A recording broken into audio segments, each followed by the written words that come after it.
Hello, today I will show you how to drive LEDs correctly and what you should not do even when other channels propose it. After the intro we look in the details.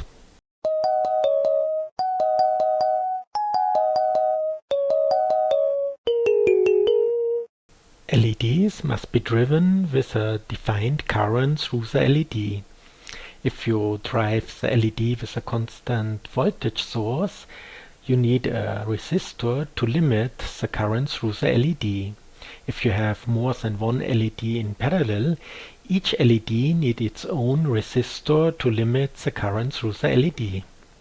If we have more than one LED in a serial connection, only one current limiting resistor is necessary for the complete chain, because in such a serial connection the current at each point is the same.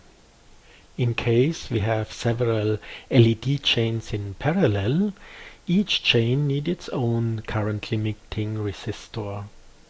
The following you should not do. If you drive two or more LEDs in parallel with a single current limiting resistor, or if you drive two or more LED chains in parallel with a single current limiting resistor, you will get some issues. We will now have a detailed look on these issues.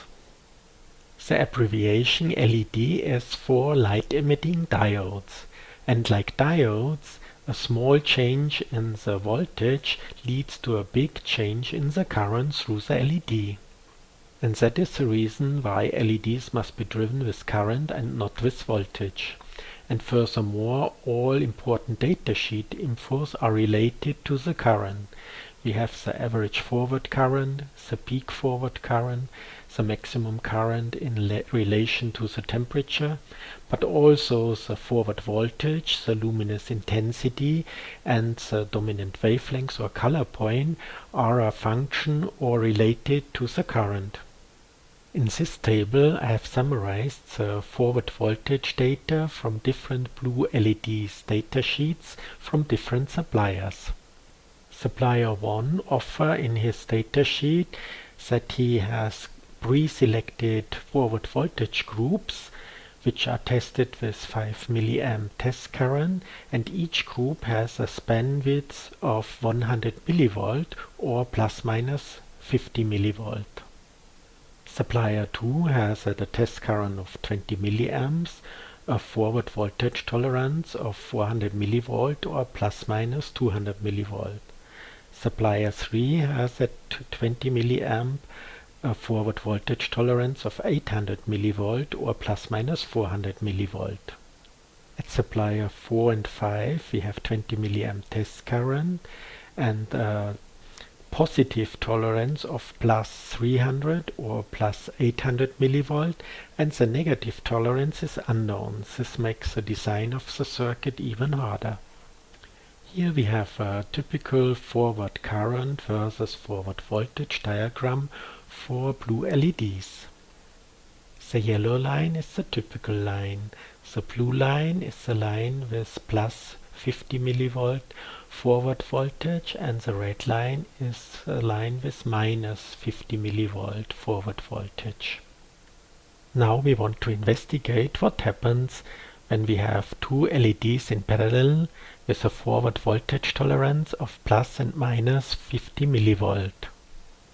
Each LED should be driven with its maximum forward current of 20 mA, so we have a total forward current of 40 mA. Here we have the typical curve, and from here to here we have plus 50 mV, so this is a curve with plus 50 mV tolerance, and from here to here we have minus 50 mV, it's a curve with minus 50 mV tolerance. The orange line here is the sum of the blue and red line. Here we have 6 and 8 mA is 14 mA, or here we have 10 and 17 mA is 27 mA, and so on. With a sum current of 40 mA for both LEDs, we go here to the orange line, and then we go straightly downward because both of the LEDs have exactly the same forward voltage because they are connected together. And we see one of the LEDs has a current of 24.65 milliamp and the other has 15.35 milliamp. If the allowed maximum current of the LEDs was 20 milliamp, then this LED will be driven 25% over its maximum allowed current, and this will lead to an earlier degradation of this LED. Furthermore, the current ratio between the LEDs is 1.61. So the top LED has about 60% higher current than this one, and due to the fact that the brightness of the LEDs is proportional to the currents, this LED will be 60% brighter than this one. And 60% brightness difference is visible to human eye. For practical investigation, I select from 100 blue LEDs the one with the lowest and highest forward voltage. With these two LEDs I will do the measurement again with you. Here our measurement setup. Via the red line we are connected to the plus 12.5 volt, go via the 470 ohm resistor to this bar, and later we will connect between this point and this point the LED, and then it goes back via the black line to the negative pole of the 12.5 volt power supply. Additionally, the blue and black line go to the measurement device to measure here the forward voltage of the LED. Here's the two LEDs. I put in the first LED.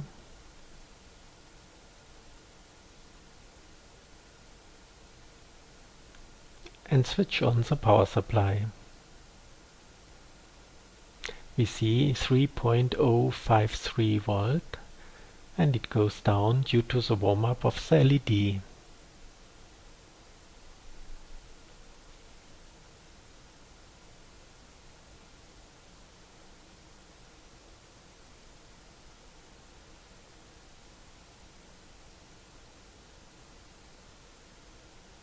Now I turn off the power supply and I change the LEDs.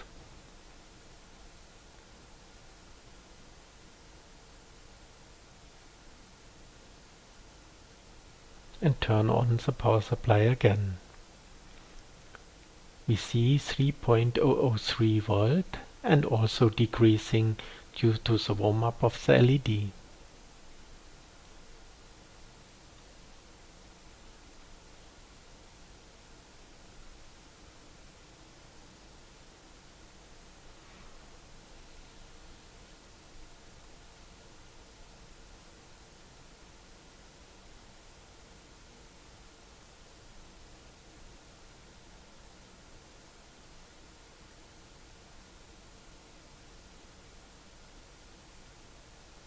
Now we can summarize.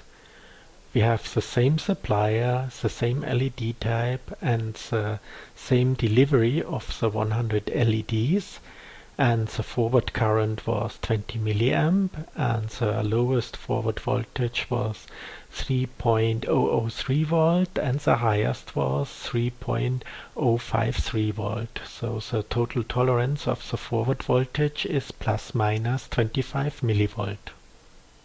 Now we will do the same analysis with a forward voltage tolerance of plus minus 25 millivolt. Each LED should be driven with 20 milliamp, so the total forward current is 40 milliamp. Here we have the typical line. From here to here we have the shift of the plus 25 millivolt, and from here to here we have the shift of minus 25 millivolt. And the blue line is again the sum of the orange and the green line. With a sum current of 40 milliamp through one resistor, we go from the 40 milliamp to the blue line and then vertical downward, because both of the LEDs have the same forward voltage because they are connected together. and we see one of the LEDs has 22.5 milliamp and the other has 17.5 milliamp. Conclusion: we have a current ratio between the two LEDs of 1.29, so the top LED has roughly about 30% higher current than the lower one, which means its brightness is about 30% brighter than the lower one. And this is visible to the human eye. Now a look on the temperature effect. Both LEDs have the same forward voltage, and the LED which is on the curve with the lower forward voltage has the higher current. The higher current with the same voltage means the higher power and the higher temperature increase.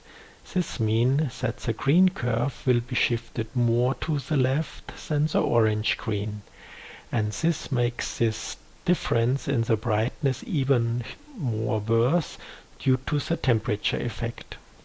Unfortunately, my camera goes to saturation when I drive the two LEDs with 20 milliamp forward current, and you can't see any brightness difference.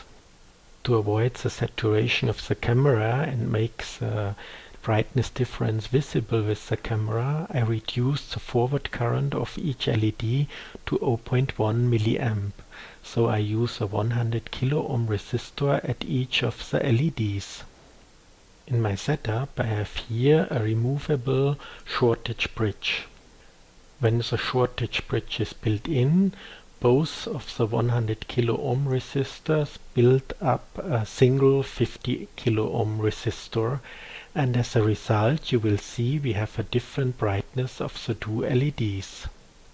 When the shortage is removed, we have two independent passes, and we will see that the two LEDs illuminate with the same brightness. One remark in the beginning: I have set the camera brightness to a very low level to avoid saturation of the camera caused by the brightness of the LEDs. Otherwise you can't see the different brightness of the LEDs. Here's the setup. The 12 volt from the power supply go to this bar.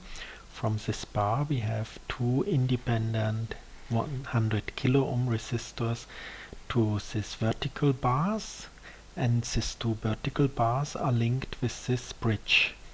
And from the vertical bars we go via the LEDs to the ground bar, and the ground bar goes to this line and it goes back to the minus pole of the 12 volt power supply. Now we see the different brightness of the LEDs and the bridge is built in. I remove the bridge and we see the brightness of the LEDs get equal, and I put the bridge in again and we see the different brightness of the LEDs. Another problem is if one of the LED passes gets broken. In the case with the shortage bridge, so the case where we have only a single 50 kilo ohm resistor, if I remove the LED here, the double current goes to the remaining LED. If the circuit was designed that each of the LEDs has its maximum allowed current, in the failure case the current through the remaining LED is the double current, so far over the specified allowed current, which will lead to a faster degradation of the LED. If the LED is a high power LED with several watts, this could lead to overheating of the device and in worst case to fire. The bridge is installed. Now I remove one of the LEDs and we see the remaining LEDs become very bright due to the double current flowing through the LED.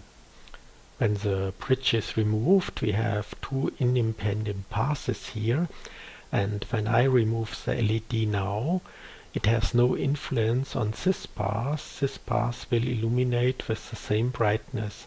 There is no issue with overcurrent or such things. There is no connection between the two vertical bars.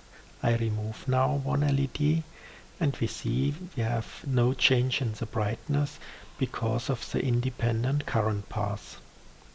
I hope you understand now why it is a very bad idea to drive 2 or more LEDs in parallel with a single current limiting resistor, or 2 or more LED chains in parallel with a single current limiting resistor. Do it in the right way and use for each LED or each LED chain a current limiting resistor. And if you have 2 LEDs in parallel or 2 LED chains in parallel, use for each a separate current limiting resistor. And the same is valid if you have a lot of parallel LED or LED chains. Each of it needs a separate current limiting resistor. That's all for today. If you like my video, give me a thumbs up and subscribe my channel. And to be informed about new videos, activate the bell. Bye bye.